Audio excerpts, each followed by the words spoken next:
I know this panel is getting closer to the end of the marathon, and after several working lunches. However, the subject matter, the title of this panel is, I guess, one of the most challenging: European strategic autonomy in the next decade, and another challenge in the title itself, reality or utopia. I must mention that part of the intellectual contribution to the idea of this panel comes from Charles Powell, from Elcano, our faithful panel, on the other side of Latinity of Europe. This is a privileged panel in terms of its composition. Unfortunately, as with all great panels, the time is too brief for the quality of the speakers. So I will stick to the rule of 7-8 minutes and see how much time will be left for questions and answers. The first speaker, which is not here physically present, is Ambassador ISCHINGER, who I think does not need anywhere in Europe and the United States further introduction. But I want to know whether the connection is made to have him intervene online, because he had the last-minute cancellation of his trip to Romania.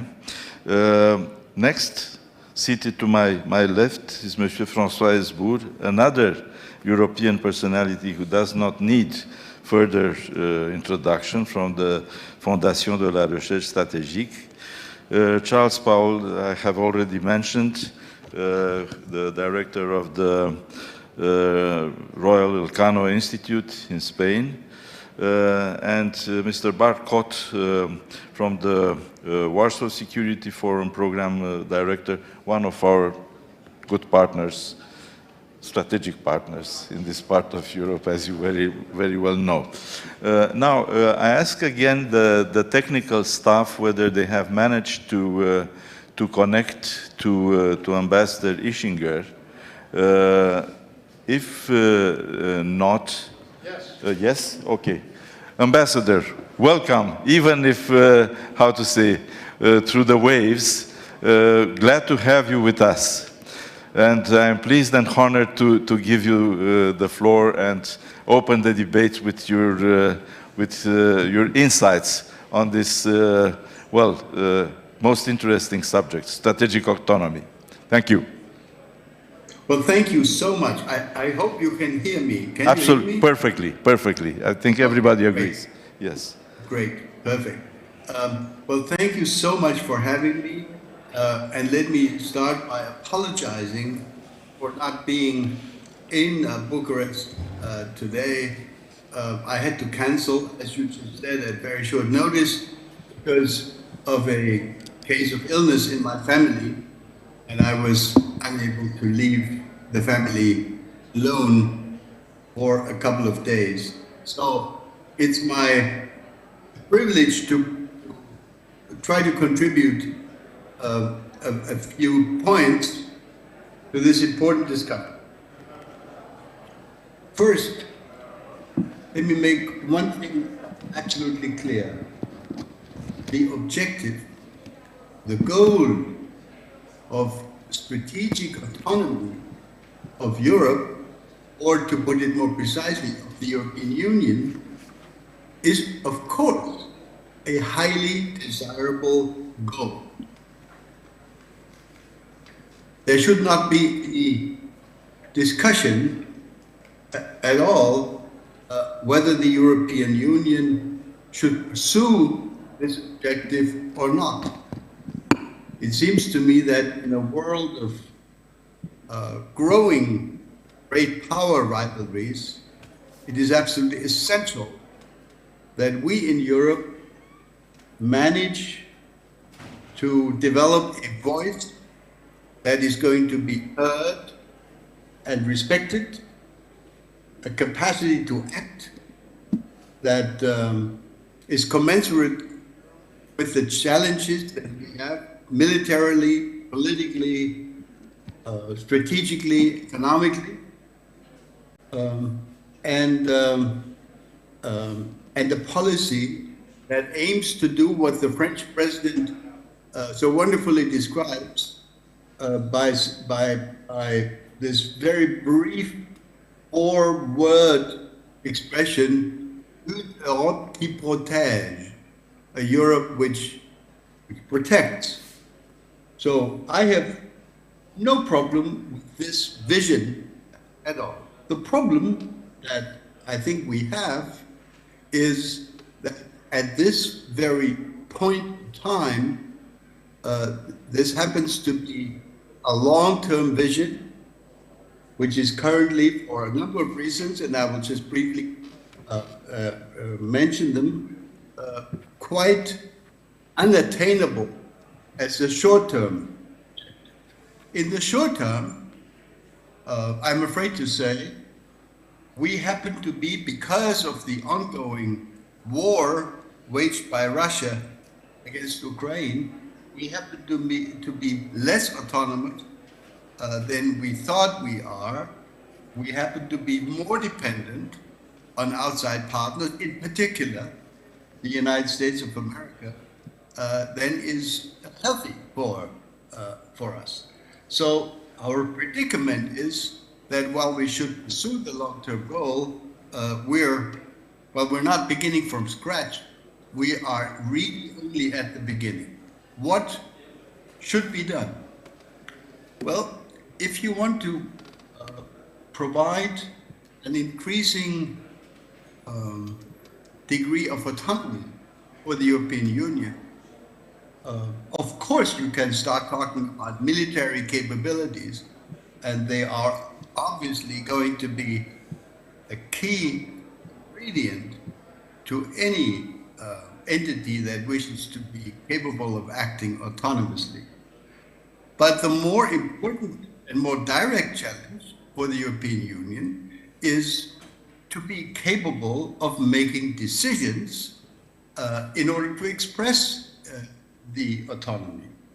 And the fact that we have not yet been able to make the leap from consensus decisions in all areas of foreign policy, security policy, defense policy, to a system of majority voting in the European Union, that of course has led to a situation where in too many instances the European Union is either incapable of coming to any decision on important issues of foreign or security policy, or has to make such important internal compromise concessions that the position that can then be presented is hardly worth discussing the outside world. So that is the first point I would like to raise. We need to work on our decision-making methodology, on our decision-making capacity. The second point, and I'll be finished in just a second. The second point, of course, is the question of military capabilities, etc. And I can only repeat what I've been preaching, and others have been preaching the same thing for years now. It is not a good idea on the road towards autonomy if 27 members of the European Union act in military terms as if they were alone on the planet, buying their equipment individually, training their soldiers individually, maintaining their equipment in their own national facilities individually, and developing and researching innovative future technologies not in a sufficiently coordinated and comprehensive. So my suggestion for this meeting is, can we not, and I think we, not only we can, but we should, especially at a time of war, we should try to do a lot more pooling and sharing in terms of our military activities. There are very, very impressive examples of that in air transport. There are, for example, Franco-German model projects, pilot projects that have been going on for many years. There have been, as far as my country is concerned, interesting pilot projects both with Poland, but also with our neighbors in the Netherlands. But I believe that these pilot projects, while very interesting and important, should be conducted in a scaled-up manner, in a comprehensive way, encompassing the entire military spectrum that the 27 nations can bring together. So, in other words, just to finish my brief introductory comments, we unfortunately spend our defense euro in a irresponsibly uncoordinated manner. We could get a lot more, permit me to a colloquial word, we could get a lot more bang for the buck if we put our efforts together, if we joined our efforts together more, and if we do these two things, agree on a better decision-making apparatus, and agree to pool and share in a comprehensive manner, then I think we can claim to be on the road towards strategic autonomy, which is extremely desirable and I believe essential for the survival of Europe. Thank you very much. Thank you very much, Ambassador. It is pointless for me to repeat your conclusion, but I will, however, add something you mentioned at the middle of your intervention. All this happens during a war, apropos of the decision-making process. Thank you so much again. I hope you will still be online with us. Monsieur HEISBOURG, vous avez la parole. Merci beaucoup. Thank you very much. And hello to Wolfgang. It's always great hearing you, even if we're not physically in the same room. A few points. First of all, we don't have much of a choice. The United States of America is very clear about its own strategic priorities. The US National Security Strategy, published last October, if my memory is correct, distinguishes between the here and now of Russia invading Ukraine, which has to be met in all sorts of ways, in which the US has proven to be once again an irreplaceable leader, but that the pacing threat is China. In a 20 to 30 year perspective, the pacing threat is China. It's not a country which has, when the price of oil is low, the GDP of Spain, and when the price of oil is high, has the GDP of Italy. That is Russia. That's one definition of Russia.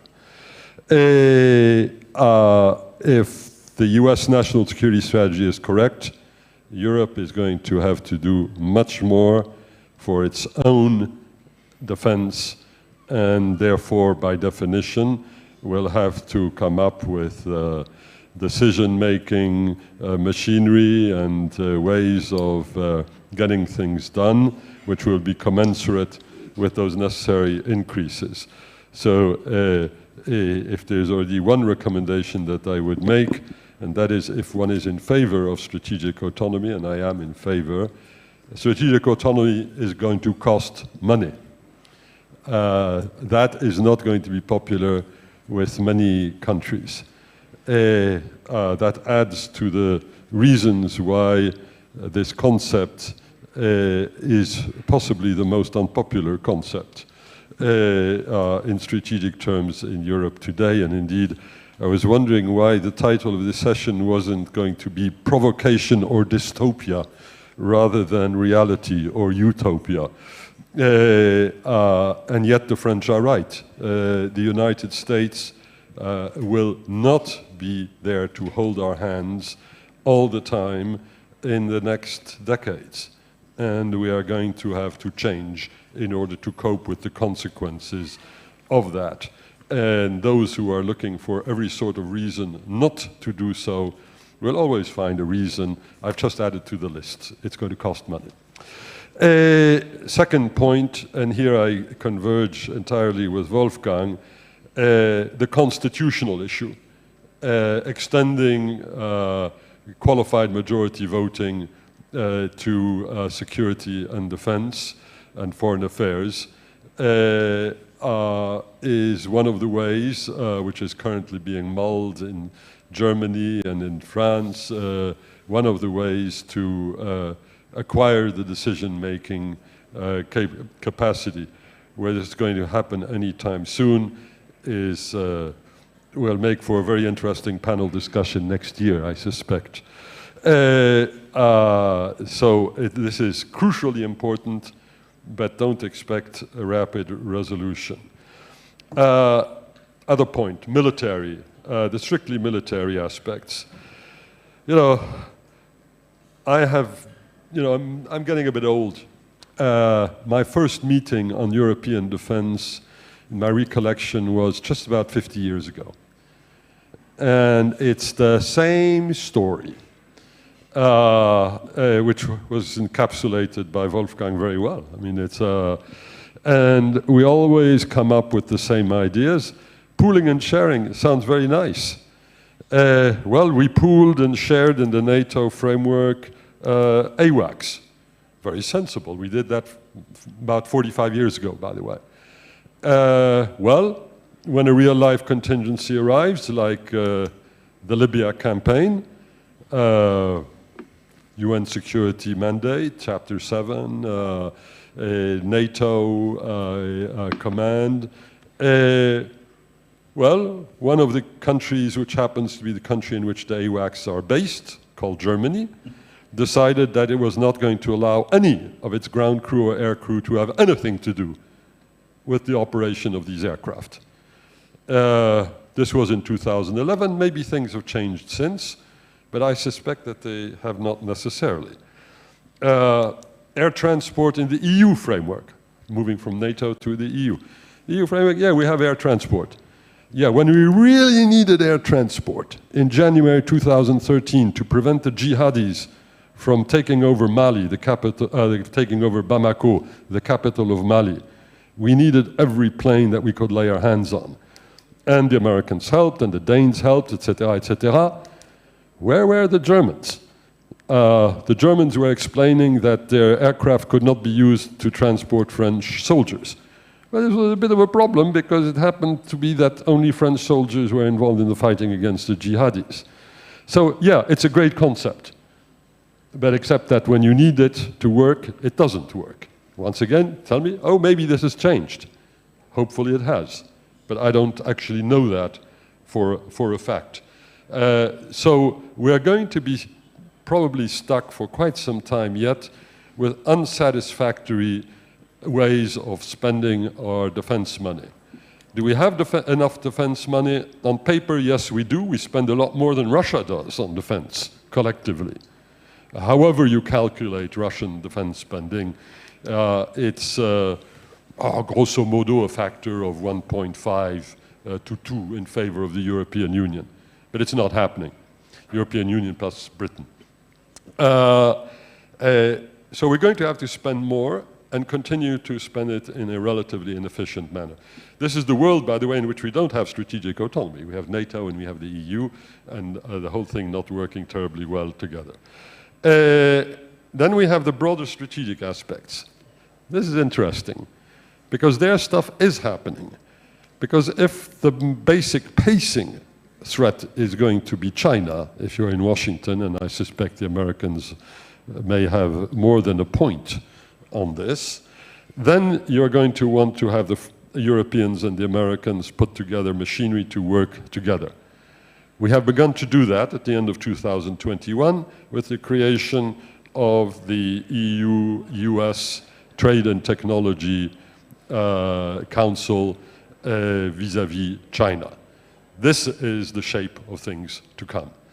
Because strategic autonomy, as the Americans well understand and well recognize, because the Americans don't have a problem with strategic autonomy as long as it's their own. They know what it is, and they practice it, and they're absolutely right. Well, they understand that mastering technologies which are strategically significant, and the Americans consider that this is the case for cutting-edge semiconductors, for artificial intelligence, for biotech, for green tech. These are the ones which are listed in Jake Sullivan's memorandum, and the Americans are right on this. Well, here you have a very good case of EU-centric strategic autonomy in conjunction with the Americans. That's the novelty. That's the thing we didn't have when we started having these meetings 50 years ago. And the last point, and one which I understand people here are rightly and understandably acutely sensitive to, and that is, of course, strategic autonomy risking to provoke exactly what we don't want to see happen, and that is the removal of the Americans. Oh, you are provoking us. You don't want us. Okay, we leave. Yeah, here are the keys of the car. You drive it. You take care of it. Donald Trump threatening to leave NATO during his first term. He nearly did it, by the way. Never forget that. That means that due care should indeed be exercised in the manner in which we speak about strategic autonomy. And that's where, as a Frenchman, I'm quite ready to understand the criticism which has been leveled in the way we've been handling it. But to cut a long story short, we don't have very much of a choice. We're going to have to do it, not necessarily elegantly, because the EU is not elegant. It's very messy. It's very powerful, but it's very messy. It's not always going to be very cost effective. That point has already been made by Wolfgang and myself. But, you know, find me a better option. Thank you. Thank you so much, Monsieur HEISBOURG. I think I will bring something more into what follows. From the strategic compass, the world we face, the return of power politics in a contested multipolar world. I think this is framing your intervention and what will follow. Charles, you have the floor. Thank you very much. Good afternoon, ladies and gentlemen. Let me first of all say what a great honor and a pleasure it is for the Real Instituto Elcano in Madrid, Spain, to be partnering with the new Strategy Center here in Romania. I'm not getting quite as old as François, but I can well understand. I'm getting there. I can well understand his take, and it reminds me of that famous quote, you know, when Mahatma Gandhi visited London and a journalist asked him, "Mr. Gandhi, what do you think about British civilization?" And he replied, "I think it would be a good idea." Well, this is a bit the way some of us are beginning to feel about strategic autonomy. It's an aspiration, it's a work in progress, it's something that I think we all find desirable, but I'd like to broaden the scope of the conversation a little bit, if I may. First of all, because the whole debate about strategic autonomy raises some very interesting fundamental questions about who we are as a union. And the first point I want to make is that the world we are currently living within is a very uncomfortable world for the EU. Remember Robert Cooper, pre-modern, modern and postmodern actors. So we in the EU like to think of ourselves in some way as a postmodern, post-national, post-sovereign actor, but here we are living with some rather nasty pre-modern and perhaps just simply modern international actors. And we weren't really quite ready for some of the consequences of that. I think we certainly weren't ready for the return of great power competition. Similarly, I think we weren't quite ready for a world which is rapidly ceasing to be multipolar and becoming increasingly bipolar. And of course, this raises a very important question which we don't often ask ourselves, namely, do we want to be a pole? Do we want to be regarded as a pole in this still tentative multipolar world? Do we still want to be a normative power? Do we want to see ourselves as a civilian superpower, as Johan Galtung used to describe us? We certainly aren't a military power, that's for sure, as has already been made clear. So the strategic autonomy debate, I think, has to be inserted within this broader dimension. Now, I'm not going to reopen the debate about what strategic autonomy should mean. François made some very amusing remarks over lunch about how inappropriate or inadequate the term is, and as you know, there are other alternatives: strategic sovereignty, which I think is even worse, strategic responsibility, which I think is actually much better.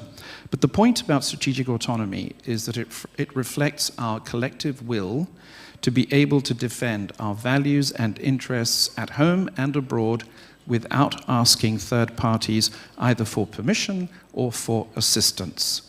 And the problem, as Ambassador Ischinger and François have already mentioned, is that we are still a very long, long way away from that. And I just want to refer very quickly to the three big challenges facing the EU as a global actor: our relationship with China, our relationship with the US in the context of the Russian aggression against Ukraine, and finally something that hasn't been mentioned but which I think is relative, and that's our relationship with the global south. As far as China is concerned, my question here would be, is the 2019 triptych still valid? Remember, in 2019, the EU defined China as a partner, as a competitor, and as a systemic rival. We are, in fact, the EU is, in fact, in the process of revisiting this triptych, and interestingly, as I think François has already pointed out, there is a convergence with the United States concerning the manner in which we view China. But as you all know, in the last month and a half, we've had a very interesting debate about all of this, partly as a result of Ursula von der Leyen's visit to Beijing and Monsieur Macron's rather unfortunate interview in Les Echos. The real question to my mind, and we don't have too much time for this, is basically Ursula von der Leyen has told us that we have to de-risk without decoupling. How exactly do we do this? Both we, the EU, and the United States acknowledge that we cannot decouple from China. China buys 9% of our exports, it's the source of 20% of our imports, and of course we won't be able to achieve either the green transition or the digitalization of the EU without some of the rare earths, the lithium, the magnesium, and so on that China has in abundance. So we cannot decouple, we need to de-risk. But this is easier said than done. We've decoupled from Russia, quite surprisingly, because that was only oil and gas. That was relatively straightforward. But the big difference, of course, between China and Russia is that China is a major, major economic power. So this is an issue that we have to look into. And I have to confess that I didn't find Ursula von der Leyen's recipe for delinking entirely convincing. Moving quickly to our relationship with the United States. What worries me is that this has never been, or hasn't been, so imbalanced as it is today in a long, long time. There are a couple of things that have been going on in the last 20 years which we actually lost sight of. First of all, the economic gap between the EU and the US is widening. In 2008, the EU economy was bigger than the American economy. In 2022, the American economy is 50% larger than the EU economy. And this isn't just because of Brexit. The dollar's international standing has remained more or less constant. The EU's international standing has dropped. A decade ago, about 39% of foreign transactions were carried out in euros. Last year, it was only 30%. Thirdly, in terms of the technological developments that are so crucial to all of this, the US remains a technological giant. The EU, sadly, is a bit of a technological midget.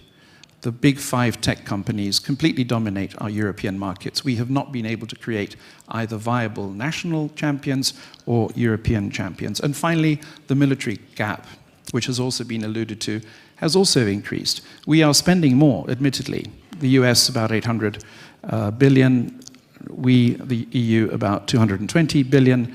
But the point isn't this. The point is that the US spends 7 times more than we do in high-end military technology. So basically, we are falling behind. In a sense, we are decoupling from the United States involuntarily. We don't want this. And this is bad news for us because it makes us irrelevant, but it's also bad news for the US. Why?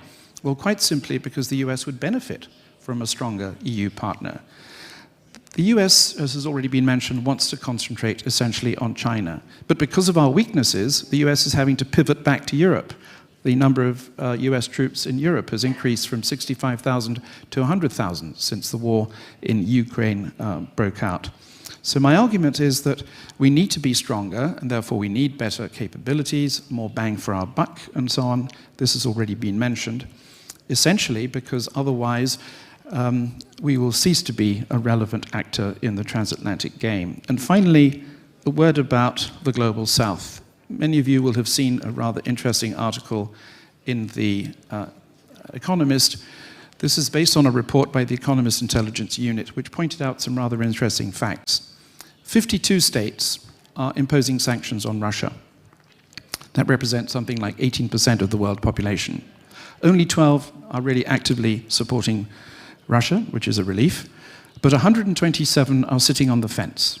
127 countries are not imposing sanctions, and they are basically refusing to take sides. They are neither with us nor against us, or rather, they will be with us or against us on a case-by-case basis.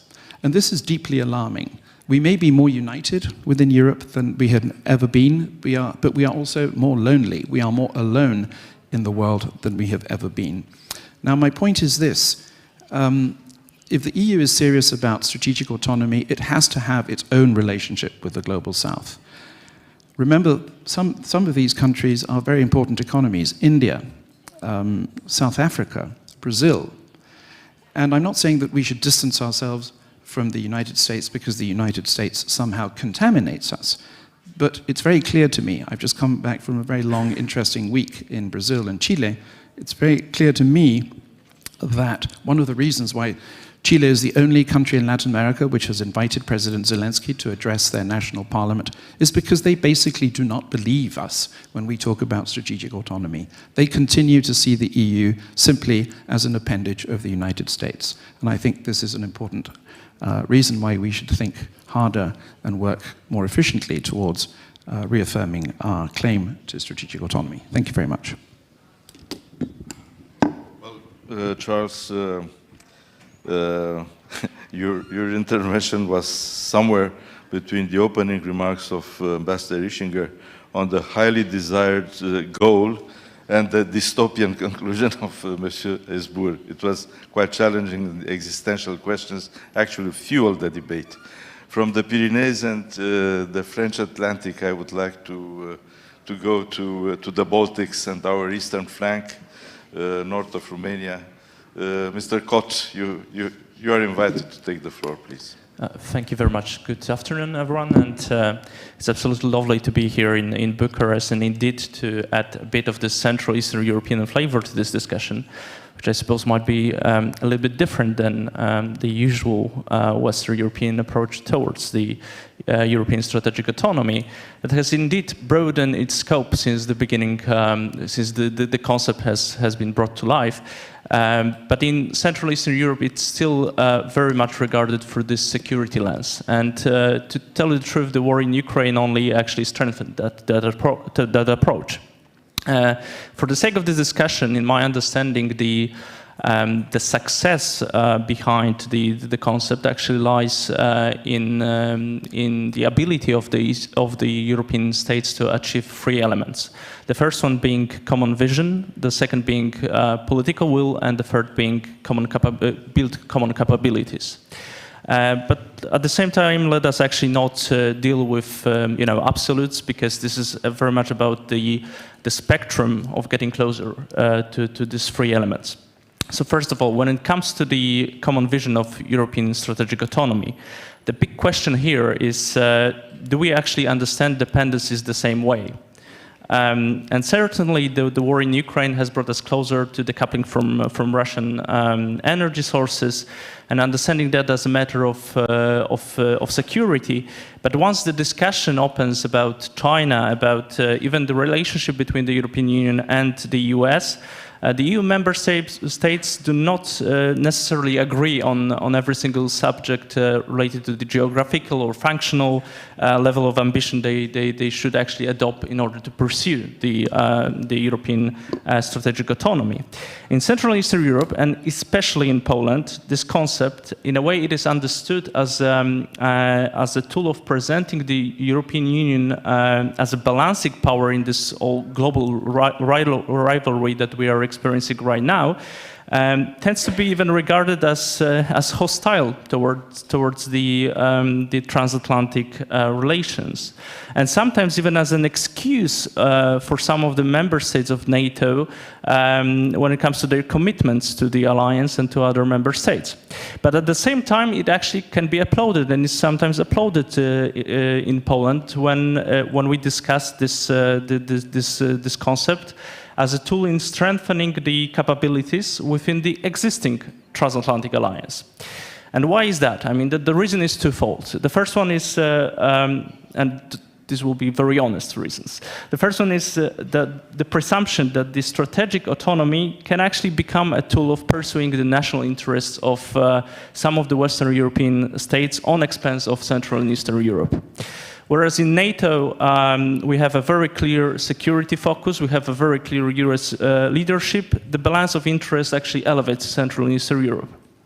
Secondly, it is the belief, especially in Poland, that NATO is credible enough and effective enough tool for securing our sovereignty from malign influence of Russia or China. However, it has become absolutely clear that, as it was also mentioned in this discussion, that given the Chinese factor that is rising in the US foreign policy, and the fact that actually there will be a new generation of US politicians coming to power that are not necessarily that much focused on transatlantic relations, Europe has to build its own capabilities. Because only that it can actually prove that Europe is a credible ally to the US. But in the Polish understanding, that would mean that these capabilities have to be strongly connected to the common vision of interest.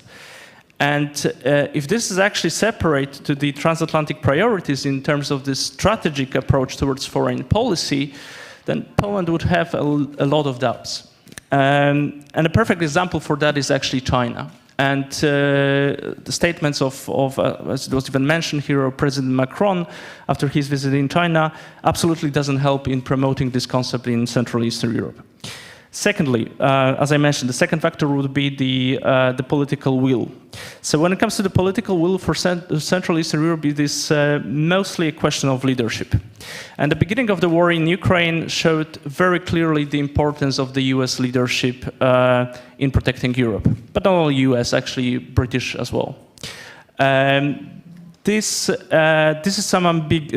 some ambiguity in understanding to what extent actually the rising strategic autonomy of Europe would translate into our common capability to be as much decisive when the new threats will appear.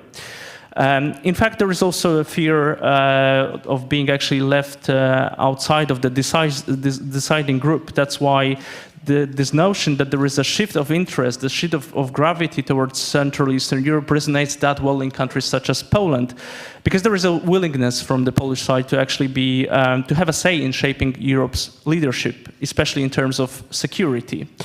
But being absolutely honest with you, unfortunately, this doesn't come with an understanding that Central and Eastern Europe should also become a constructive partner in areas different than only security. And countries such as Poland literally have to understand one thing, that there is a strong urge to strengthen the transatlantic partnership through the cooperation with European allies, and especially through cooperation with Germany, and not against Germany. As Germany literally plays an important role also in the US vision of building European capabilities in terms of defense and security.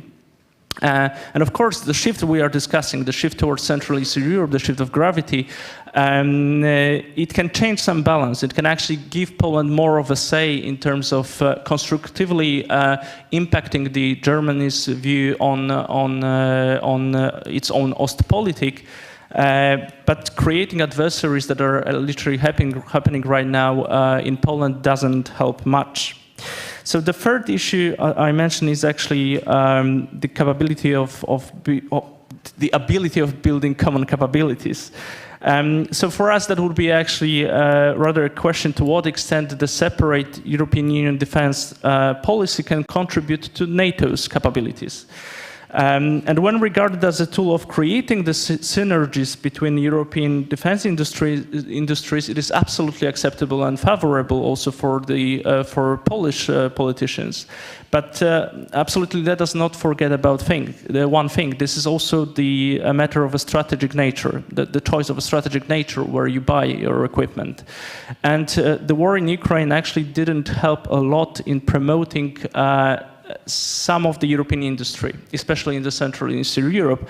I think it has literally become a victim of some constraints of national interests. And there is a lot of doubt to what extent actually buying from the European partners would mean that we would be to the same extent constrained by their national interests when the usage of these weapons will come to life. So, but initiatives such as common ammunition procurement, European peace facility are absolutely what is needed, and in order to promote these European capabilities, and this is like very much also applauded from the Polish side. So let me actually just underline one thing before I end. The rivalry with Russia will obviously continue to put a lot of pressure on Central Eastern European defense budgets. And the expenses related to security and defense, there is at least a strong belief in Poland, should not burden only Eastern European states. For one particular reasons, we cannot afford, spending a lot of money on buying equipment, or on being the wall, the big wall for Russian influence, for Russian activity in Europe, and then this money comes only from our pockets. And what actually was, what is, at least to me, a thing that we learned from the war in Ukraine in terms of European strategic autonomy, these are like 3 points. First one, that leadership really matters, or at least the perception of it. Secondly, that the US security umbrella over Europe is still important. Not only US actually, but as I mentioned, the UK also has a very favorable view right now in Central and Eastern Europe. Thirdly, that understanding of threat became more common as the war actually showed some dependencies. But at the same time, Central and Eastern Europe decides to autonomously strengthen its own capabilities because of actually the initial mistrust as to the readiness of the Western European partners, since a lot of overdue reforms and lack of modernization has been revealed during this war. And let me just finish with one statement, because we are talking about European strategic autonomy, and as you know, also being less dependent on the US, as I said, security umbrella over Europe. At the same time, we tend not to mention the UK part in this whole issue, that actually possess a lot of the nuclear capabilities that are very much crucial for the security of Europe. Thank you. Thank you very much, Mr. Kot. Being a Romanian, I'm grateful for rendering the Polish perception of the recurring threats with their own specific in this part of Europe. This is part of our heritage and our present, and probably it will take still a long time. At the same time, I was, how to say, impressed by the first idea you put on the table on the necessary vision. And I may suggest to you an abyss of a vision, which would mean to have 27 pairs of spectacles with 20 different lenses. It is evident we are not there. I mean, you need some fine-tuning, but the difference between the lenses, I don't think is so abysmal, but it needs to be integrated in that common vision. And the challenge is how to integrate the real perceptions on the real challenges which each and every one of us feels. But some places are hotter than others, and we know what we're speaking about. Now, we still have, in terms of my current experience with panels, a generous 12 minutes for questions and answers. And I see General Hormuz is already very eager to ask a question. You have the floor, General. Thank you very much. I think the most important issue for the topic here is the decision-making process. And when you compare the decision-making process in NATO and in the EU, we are talking about two different planets. I can share with you that when I was still in active service, every time I receive a document from NATO, it was enough to read it once and I knew exactly what to do. When I will read a document from the EU, I will read it 3 times, I will talk with another 2 or 3 experts, and at the end of the day, I will still not be sure if it's not something hidden there, if it's a different agenda. Because there is an ambiguity there, and it's not sometimes clear what EU wants to be. There was a conversation here about European companies being in competition with China and the United States. What is the main break for the European company to compete? The EU regulations. Every time a European company wants to grow up and do something to be able to compete with the US and Chinese companies, the EU regulations will apply and they will not be allowed to do it. So it's a self-inflicting wound, and I don't know how to fix it. Because sometimes there is a feeling that we forgot what was the mission, the initial mission of the EU. Where exactly are we going? When we see publicly the tensions between the Council and the Commission, you start asking, what's going on? What is the problem? I don't have the answer. Maybe you'll have it. And one final thing, just a comment. It took the 24th of February 2022 to happen, a full invasion of Ukraine, for enhanced, kind of an enhanced foreign presence to be here in Romania. When the invasion of Crimea happened, the enhanced foreign presence was in the Baltic, not in the Black Sea. So, are we really understanding what is happening? Or do we need another terrible event to happen and prepare? Thanks. Thank you, General. I want to understand what is the question and what is the comment. To whom should I address it? So who picks up the challenge? Monsieur HEISBOURG, s'il vous plaît. If you're an American or a Chinese firm, and if you want to have global coverage, you respect the EU standards. is sometimes very painful if you're an American tech titan or a Chinese Communist Party controlled firm to disregard EU rules and regulations. These are one of the very few things which actually work well in the world today. So if you remove those rules and regulations, then we really are dead. So I would be completely in total disagreement with what has just been said. The difference between the EU and NATO, yes, sure. NATO is narrow spectrum and has a natural leader. The EU is broad spectrum and has no natural leader. And that is a hell of a difference. It is something we are not going to change unless you want to have the Großraum, Deutsches Reich, like before the First World War or the Second World War. You're not going to have a natural leader in Europe. You may have a natural combination. France, Germany comes to mind. But you're not going to have anything which looks like NATO, which has a natural leader, which is the United States of America, and that is a good thing. And you're not going to broaden NATO's spectrum to issues such as how do we deal with semiconductors, how do we deal with digital, how do we deal with biotech, how do we deal with artificial intelligence. These are singled out as the battlefields of the great competition between the West and China by our American friends. I happen to believe that our American friends are right on this.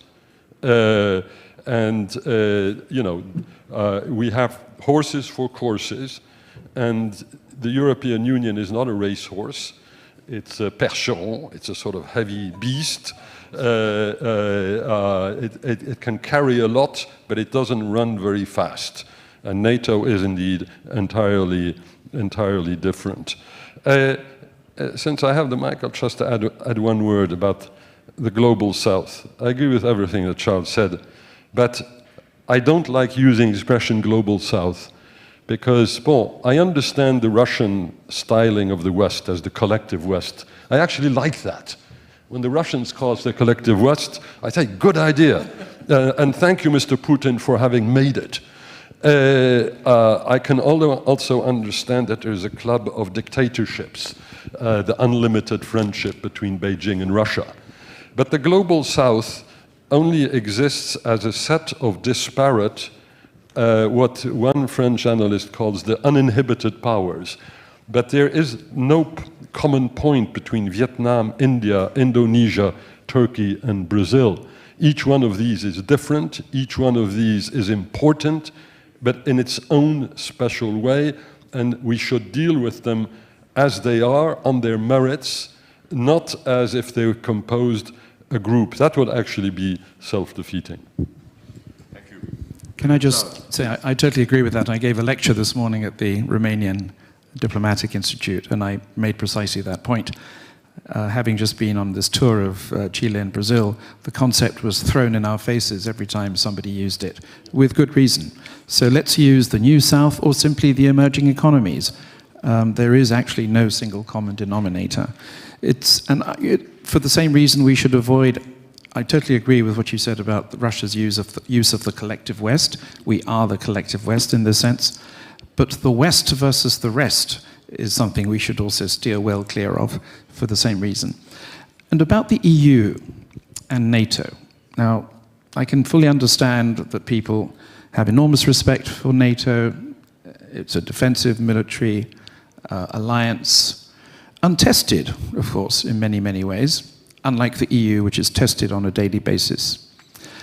Now, there seems to be a common denominator in this room, in this conversation, in fact, in this forum, which is that we should build up the European defense pillar.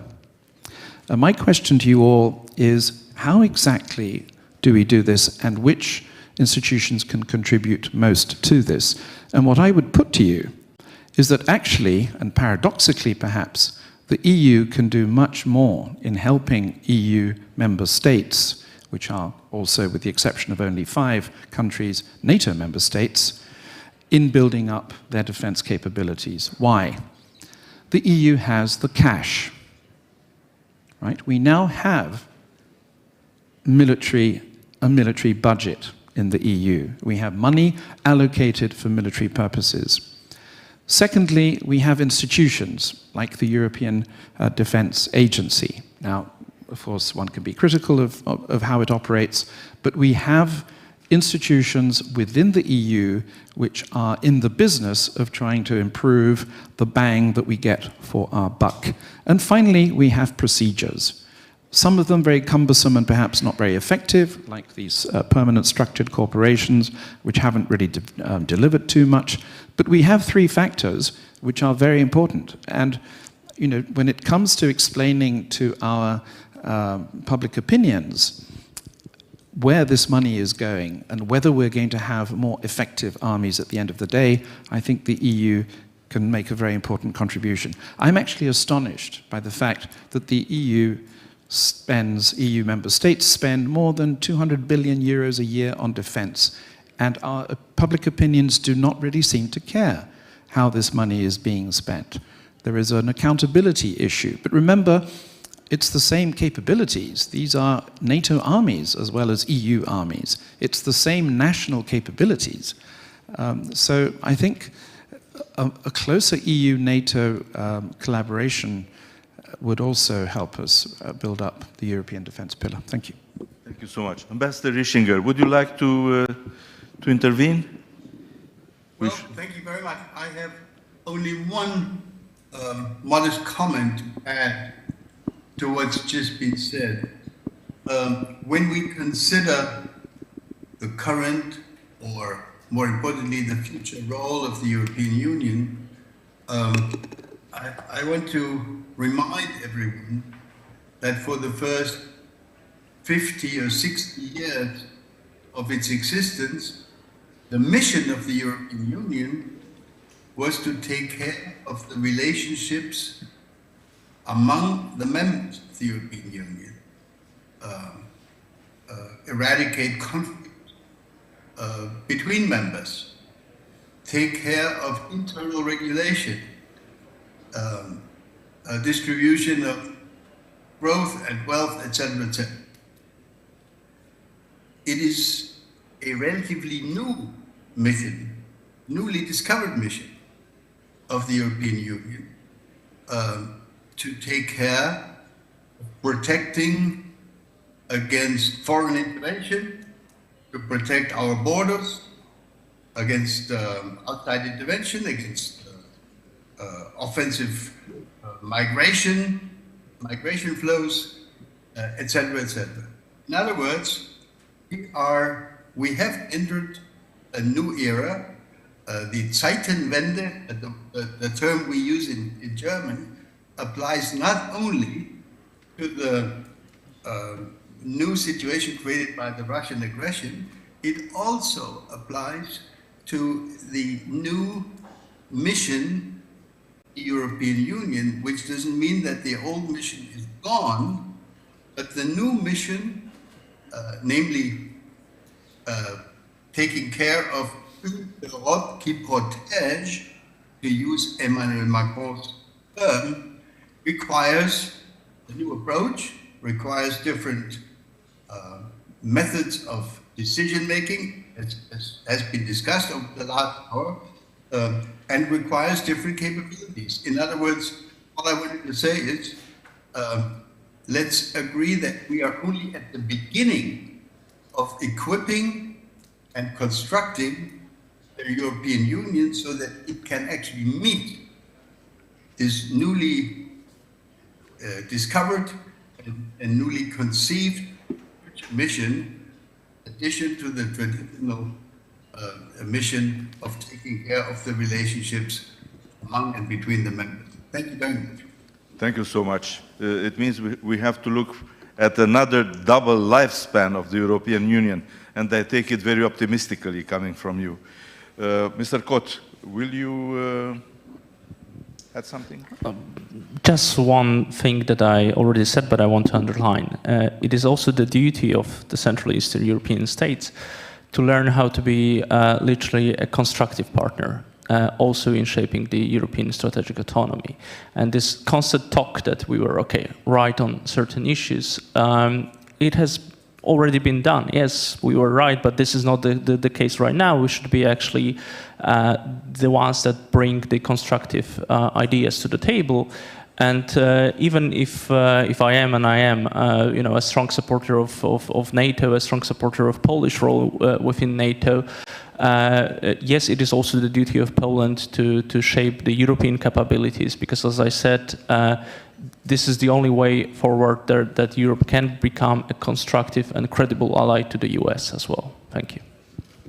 Thank you so much. In principle, I have exceeded, not me, the regulations, I have exceeded the allotted time. I will indulge in allowing one more question, if there is any. If there is not, I will ask for 3 loud cheers to this panel.